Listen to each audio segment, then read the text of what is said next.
இன்னைக்கு நம்ம கிச்சன்ல பிரேக்ஃபாஸ்ட் ரெசிபி பண்ண போறோம். டெய்லி காலையில எழுந்து என்ன டிஃபன் பண்ணலாம் அப்படின்னு யோசிப்போம். அதுக்காக 7 நாளைக்கு 7 விதமான பிரேக்ஃபாஸ்ட் எப்படி பண்ணலாம் அப்படின்றத பார்க்கலாம். இட்லி மாவுல தான் நம்ம ஆப்பம் பண்ண போறோம். அதுக்கு என்ன தேவை அப்படின்றத பார்க்கலாம். இட்லி மாவுல ஒரு 10-12 ஆப்பம் வர்ற அளவுக்கு நான் மாவு எடுத்திருக்கேன். மாவு எடுத்தாச்சு. அடுத்து தேங்காய், அரை மூடி தேங்காயில் பாதி தேங்காய் எடுத்து வச்சுருக்கேன். இந்த 10-12 ஆப்பத்துக்கு இந்த அளவுக்கு தேங்காய் போதும். அரைச்சி பால் எடுத்துக்கலாம். தேங்காய் அரைச்சி பால் எடுத்தாச்சு. இப்போ இதை வடிகட்டி மாவில் சேர்த்துக்கலாம். இட்லி மாவு எடுத்துருக்கோம், அதில் தண்ணியெல்லாம் சேர்க்கல, அது கெட்டியாக தான் இருக்கும். நம்ம இந்த தேங்காய் பால் ஊற்றுறோம் இல்லையா, அந்த தண்ணியே அதுக்கு போதும். தேவையான உப்பு, ஒரு அரை ஸ்பூன் சர்க்கரை. இது உங்களுக்கு விருப்பம் இருந்தால் நீங்கள் சேர்த்துக்கலாம், இல்லைன்னா சர்க்கரை போட தேவையில்லை. கொஞ்சம் ஸ்வீட்டாக இருக்கும் நம்ம ஆப்பம் செய்கிறப்போ, அதனால தான்.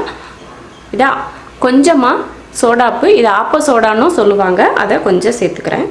இது நம்ம ஆப்பம் சாஃப்டாக இருக்கிறதுக்காக இந்த ஆப்ப சோடா போடாமையும் செய்யலாம். ஆனால் அந்தளவுக்கு மெதுன்னு இருக்காது. அதுக்காக தான் கொஞ்சமாக ஆப்ப சோடா சேர்த்துக்கிறது. நம்ம ஆப்பத்துக்கு தனியாக மாவு அரைச்சாலுமே ஆப்ப சோடா போட்டு தான் நம்ம மாவு கலந்து வைப்போம். அதனால கொஞ்சம் ஆப்ப சோடா இதுலேயும் சேர்த்துக்கலாம்.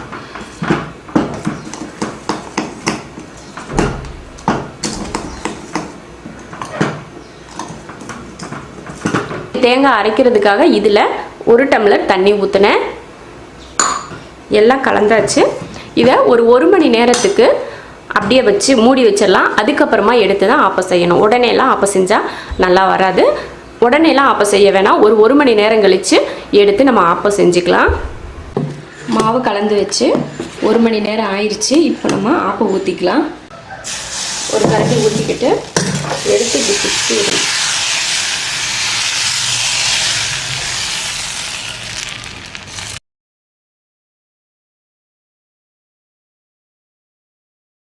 எண்ணெயை ஊற்றிட்டு மூடி வச்சிடலாம்.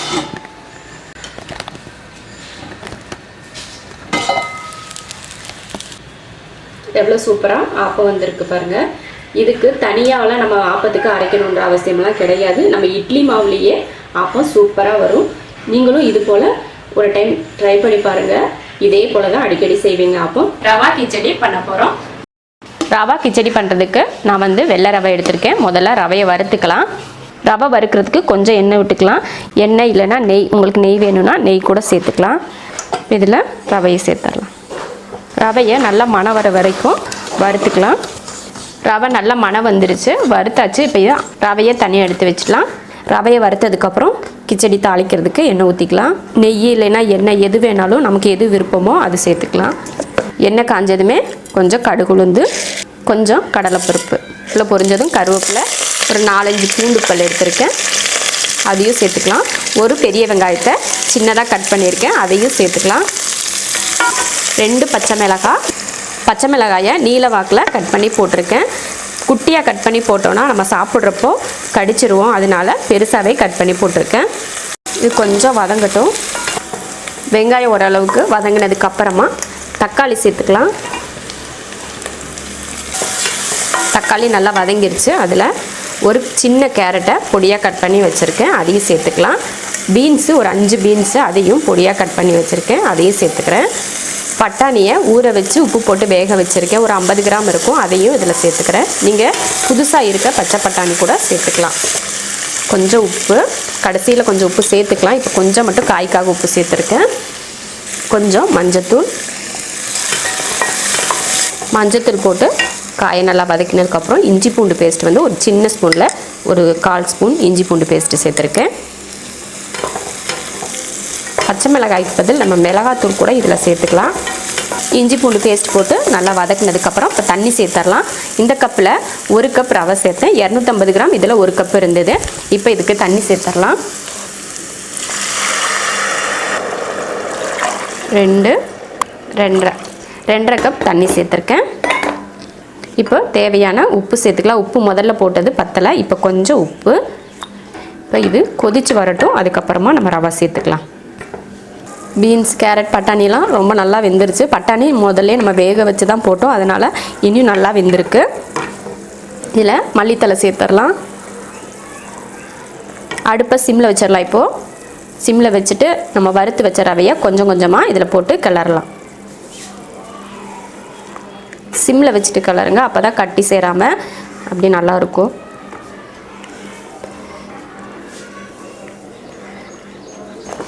ரவை வந்து சீக்கிரமாக தண்ணியை இழுத்துரும். அதிகமாக தண்ணி இருக்குது அப்படின்லாம் நினைக்க வேணாம். இந்த தண்ணி கொஞ்ச நேரத்துலேயே வற்றிடும். தண்ணி இந்த அளவுக்கு வற்றினதுக்கப்புறம் மூடி வச்சிடலாம். அந்த சூட்லேயே அப்போ தான் ரவை வேகும். ரவை நல்லா வெந்துருச்சு. அவ்வளோதான், ஸ்டவ் ஆஃப் பண்ணிக்கலாம். அடுப்பு ஆஃப் பண்ணிட்டேன்.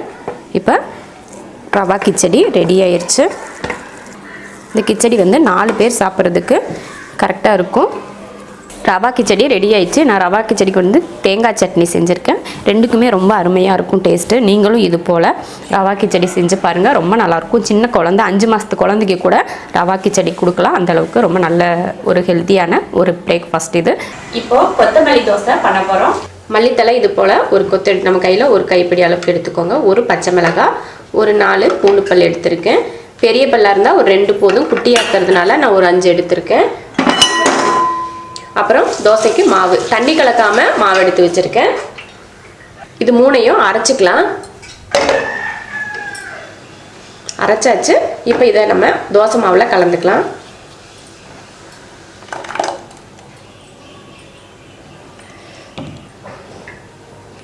தேவையான உப்பு, மல்லித்தலையில் கொஞ்சம் தண்ணி ஊற்றி அரைச்சோம், அதனால தான் மாவுக்கு கரெக்டாக இருக்குது தண்ணி. இதுக்கு மேலே தண்ணி சேர்க்க தேவையில்லை. இப்போ நம்ம தோசை ஊற்றிக்கலாம்.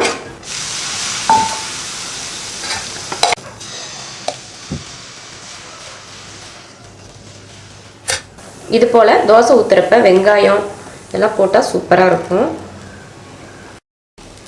வெங்காயத்தை போட்டு இப்படி லைட்டாக அமுத்தி விட்டுருங்க. அப்போ தான் அந்த வெங்காயம் வந்து வெளியில் உதிர்ந்துட்டு வராது. வெங்காயம் மல்லித்தலையெல்லாம் தூவினோம்னா நல்லா மணமாக இருக்கும் தோசை சாப்பிட்றப்போ.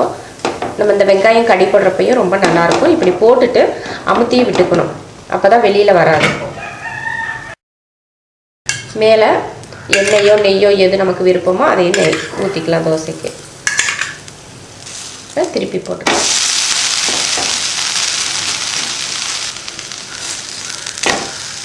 அவ்வளோதான், இப்போ எடுத்துக்கலாம்.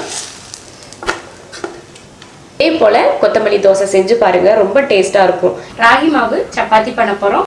ராகி சப்பாத்திக்கு இதில் 1 கிண்ணம் தண்ணி ஊற்றிருக்கேன். இதே கிண்ணத்தில் தான் மாவு நம்ம போட போகிறோம். அதனால தான் இதுலேயே கரெக்டான அளவு ஊற்றிருக்கேன். தண்ணி வந்து கொதிக்கிறதுக்கு ஆரம்பிச்சிருச்சு. இப்போ நம்ம சப்பாத்திக்கு தேவையான உப்பு சேர்த்துடலாம். இதுலேயே கொதிச்சிருச்சு. தண்ணி கொதிச்சதுமே மாவு போடுறப்போ அடுப்பை ஆஃப் பண்ணிடணும். அந்த சூட்லேயே தான், அந்த தண்ணியோட சூட்டில் தான் மாவை கிளறணும். அந்த கொதிக்கிற தண்ணியிலேயே கிளறப்போ என்ன ஆகுனா அந்த ராகி மாவு வந்து வெந்துடும். அப்போ நம்ம சப்பாத்தி போடுறப்ப நல்லாயிருக்கும். அதுக்காக தான் இப்போ இதை வேறு பாத்திரத்துக்கு மாற்றிட்டு பிசைஞ்சிக்கலாம்.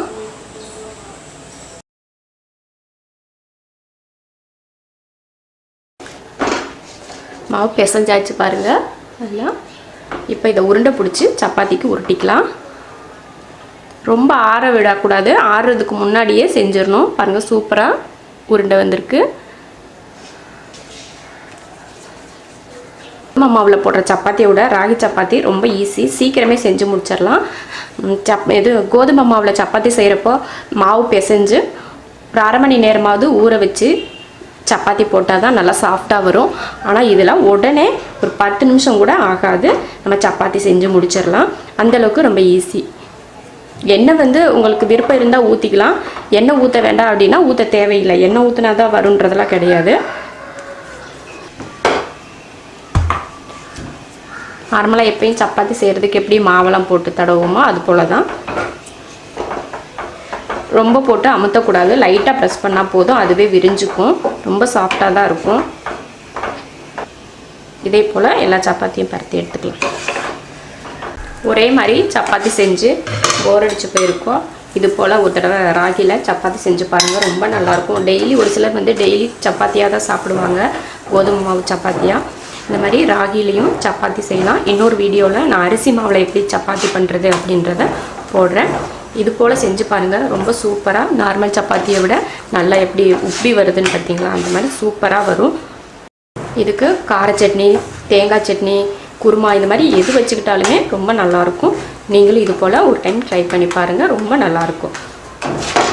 அவ்வளோதான், இப்போ சப்பாத்தியெல்லாம் ரெடி ஆயிடுச்சு. அடுப்பை ஆஃப் பண்ணிக்கலாம். வெள்ளை ரவையில் உப்புமா பண்ண போகிறோம். 300 கிராம் வெள்ளை ரவை எடுத்திருக்கேன். நார்மலாக நம்ம எப்பயும் பண்ணுற உப்புமா கிடையாது, கொஞ்சம் டிஃப்ரெண்ட்டாக உப்புமா செய்யலாம். பெரிய வெங்காயம் 2 கட் பண்ணி எடுத்து வச்சுருக்கேன். கருவேப்பிலை கொஞ்சம், மல்லித்தலை, ஒரு பச்சை மிளகாய் தான் எடுத்திருக்கேன். இந்த ஸ்பூனில் 1 ஸ்பூன் மிளகாத்தூள், அரை ஸ்பூன் மல்லித்தூள், 1/4 ஸ்பூன் ஜீரகத்தூள் எடுத்திருக்கேன். இது 300 கிராம் ரவைக்கு 3 தக்காளி எடுத்திருக்கேன். தக்காளி வந்து நம்ம அரைக்க போகிறோம். ரவையை வறுத்துக்கலாம். முதல்ல உப்புமா செய்கிறதுக்கு முன்னாடி ரவையை நல்லா வறுத்துக்கணும். நம்ம வறுக்கிறப்ப நல்ல மணமும் அதோட கலரும் மாறி வரும், அது வரைக்கும் நல்லா வறுத்து எடுத்துக்கணும். அப்போ தான் நம்ம உப்புமா செய்கிறப்போ உதிரி உதிரியாக வரும். இப்போ ரவையை வறுத்தாச்சு. இப்போ மாற்றி வச்சிடலாம். நல்லா கலர் மாறி வச்சு பாருங்கள். இப்போ மாற்றிக்கலாம். ரவையை வறுத்து எடுத்துட்டு எண்ணெய் ஊற்றி, எண்ணெய் காஞ்சிருச்சு. இதில் கடுகு சேர்த்துக்கலாம். கடுகு பொரிஞ்சதும் பச்சை மிளகாய், வெங்காயம், கருவேப்பிலை 3 போட்டிருக்கேன். வதக்கிக்கலாம். கொஞ்சம் ரொம்ப நேரம் வதக்க வேணாம். அந்த வெங்காயம் வந்து கொஞ்சம் வாடுற மாதிரி வரும் இல்லையா, அது வரைக்கும் வதக்குனா போதும். ப்ரௌன் கலராகலாம் வர தேவையில்லை. வதங்கிருச்சு வெங்காயம். வெங்காயம் வதங்கினதும் தக்காளி, இப்போ 3 தக்காளி எடுத்து பேஸ்ட் பண்ணியிருக்கோம் இல்லையா, அதை இதில் ஊற்றிடலாம்.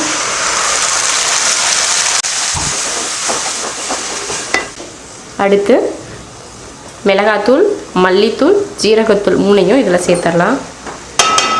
காரம் வந்து நம்ம விருப்பத்தை பொறுத்து அதிகம் கம்மி சேர்த்துக்கலாம்.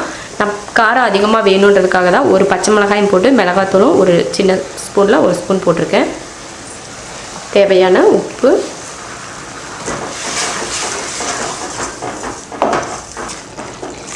இதை நம்ம இப்படியே சட்னியாகவும் யூஸ் பண்ணிக்கலாம். நான் வதக்கி எண்ணெய் தெளிஞ்சு வருது. இப்போ நம்ம தண்ணி சேர்த்துக்கலாம்.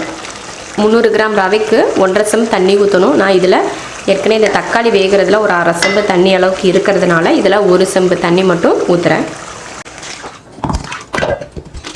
ஊற்றி வச்சு உப்பு காரம் எல்லாம் கரெக்டாக இருக்குது. கொதிச்சதுக்கப்புறம் நம்ம ரவையை போட்டு கிண்டிக்கலாம். தண்ணி கொதிச்சிருச்சு. இப்போ அடுப்பை சிம்மில் வச்சிடலாம். மொத்தமாக போட்டால் கட்டி சேர்ந்துடும், அதனால் கொஞ்சம் கொஞ்சமாக போட்டு கிளறலாம். அடுப்பை சிம்மில் வச்சுக்கணும், இல்லைன்னா ஒரே தான் அந்த தண்ணி வந்து வற்றிடும், ரவை வந்து வேகாமல் போயிடும். கிண்டிக்கிட்டு இருக்கப்பே ஆப்போசிட் சைடில் வந்து கரண்டியை வச்சு கிண்டிங்கன்னா மேலே தெரிச்சிடும். அதனால் ஒரே மாதிரி ஒரே சைடில் கிளறுங்க.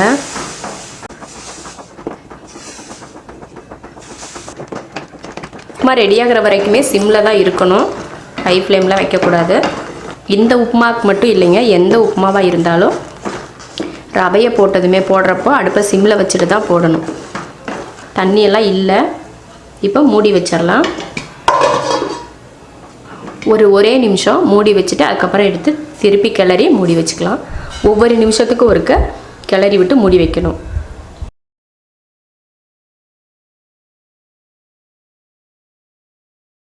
அந்த ஹீட்லேயே தான் உப்புமா வேகணும், அப்போ தான் உதிரி உதிரியாக வரும். இப்போ மறுபடியும் நல்லா அமுத்தி விட்டுட்டு மூடி வச்சிடலாம். இதில் கொஞ்சம் மல்லித்தலை தூவிக்கலாம். அவ்வளோதான், உப்புமா ரெடி ஆயிடுச்சு. இப்போ அடுப்பை ஆஃப் பண்ணிடலாம். உப்புமா ரெடி ஆயிடுச்சு. இந்த உப்புமா சாப்பிட்றதுக்கு சட்னி கூட தேவையில்லை, அப்படியே சாப்பிட்டுக்கலாம். அப்படி சட்னி வேணும்னு நினச்சிங்கன்னா தேங்காய் சட்னி, சாம்பார், காரக்குழம்பு எது வேணாலும் இதுக்கு ஊற்றி சாப்பிட்லாம், எல்லாமே நல்லாயிருக்கும்.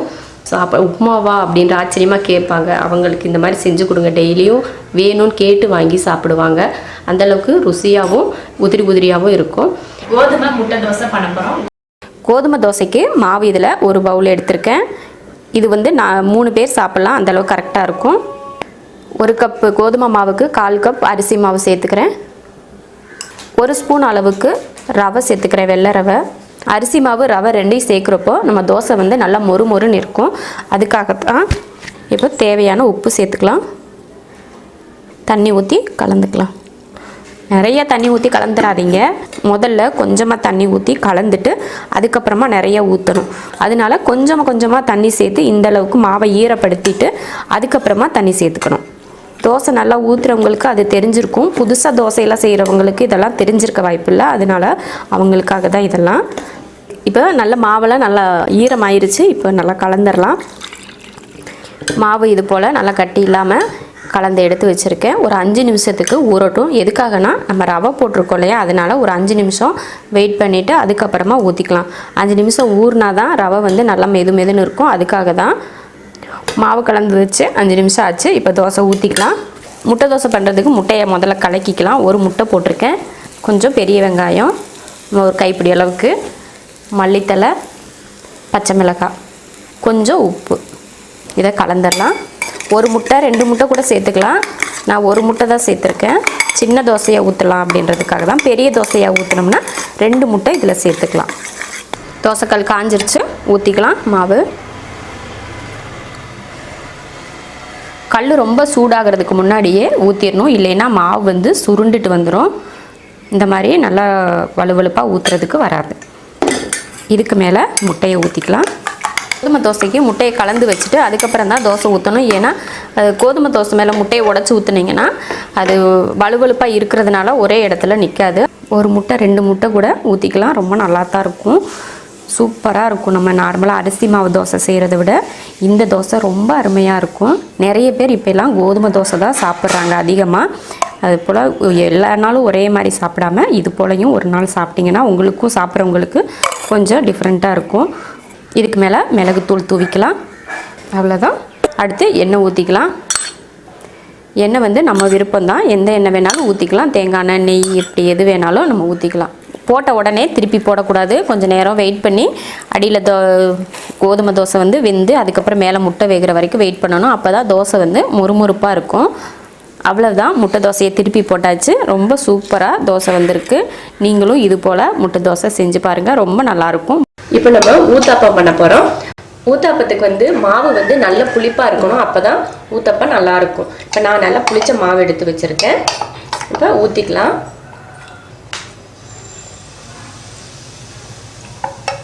ஒரு கரண்டி 1.5 கரண்டி அளவு கூட ஊற்றலாம் மாவு. ஊற்றிட்டு அதிகமாக இப்படி அமுத்தி விடக்கூடாது. சும்மா கரண்டி இப்படி வச்சா அதுவே விலகி போயிடும். பார்த்தீங்களா, அவ்வளோதான். இதான் ஊற்றப்போ. ரொம்ப இப்படி தேய்க்கலாம் தேவையில்லை. மாவை ஊற்றி இப்படின்னு அமுத்துனீங்கன்னா அதை சுற்றி கொஞ்சம் படரும், அது வரைக்கும் போதும். அதுக்கு மேலெல்லாம் ரொம்ப தேய்ச்சி விடக்கூடாது. வெங்காயம் போட்டுக்கலாம். மல்லித்தலையும் போட்டுக்கலாம், அப்போ நல்லாயிருக்கும்.